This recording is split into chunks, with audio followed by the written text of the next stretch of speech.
Nagpagawas na abiso ni Eastern Samar Electric Cooperative Incorporated kun Isomelco nga to mga member consumer owners sini may tungod aton posible nga pag-aumento han taripahan kuryente ha mga masunod nga bulan tungod na nagpapadayon nga tensyon ha Middle East nga nakakaapekto presyohan krudo ha bugos nga kalibutan. Sumalakan mi sa isa Grace Abing and Corporate and Planning Division Chief ni Isomelco dako ang tsansa nga sumaka ang rate tungod kay ang fuel cost inusang importante nga parte han produksyon han kuryente. Ginkumpara ni Abing ang sitwasyon niya na hanay tabuhan tuig 2022 tungod daton Russia-Ukraine war kundiin inabot ha 17.40 pesos kada kilowatt hour ang presyo han kuryente. Yan na pulong niya ang aton taripa ada lahat 12 pesos per kilowatt hour.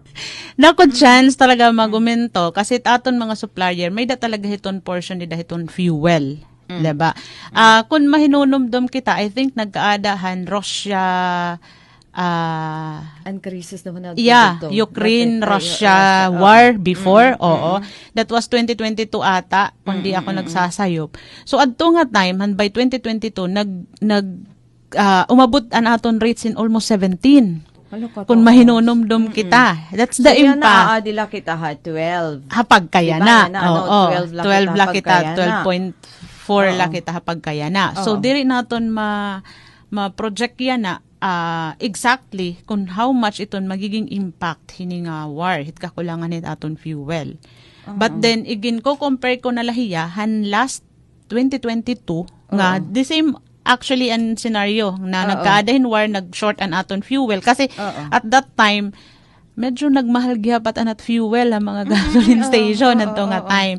So almost the same it na hinanabuyan na nga dayon na waray pa formal nga abiso ang mga power supplier para hin-increase. Igin pahayag ni Abi nga iniindara nga posible may ada pa stock nga fuel ang mga planta para pira ka bulan nga konsumo. Sandit posible nga masunod pa nga mga bulan na abaton han mga konsumidor ang epekto hini ha ira power bill.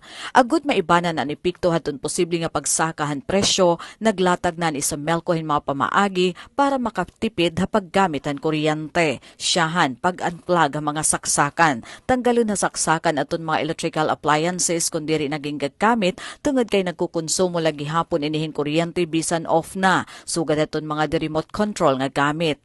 Ikaduha, i-schedule aton pagplansya. Ginaaghat iton publiko nga diri magplansya durante iton peak hours o tikang iton alas 6 nga diton alas 10 iton gabi. Hini nga oras didrungan iton paggamit iton kuryente. Nganda ka iton epekto hini ha computation iton NGCP ngan exposure ha wholesale electricity spot market kon WISM ngan ikatulo efficient usage o ibanan aton diri kinahanglan nga pagkonsumo pinaagin epesyente ngan responsable nga paggamit han kuryente. So the best way siguro to manage it aton increasing electricity rate is mentioned ko is reducing the unnecessary consumption through an efficient and responsible use it aton electricity.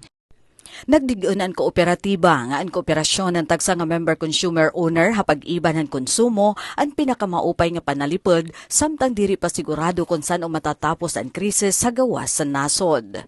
Para habagong Pilipinas, Daisy Lalosa Biliza, Radyo Pilipinas, Radyo Publiko, Borongan.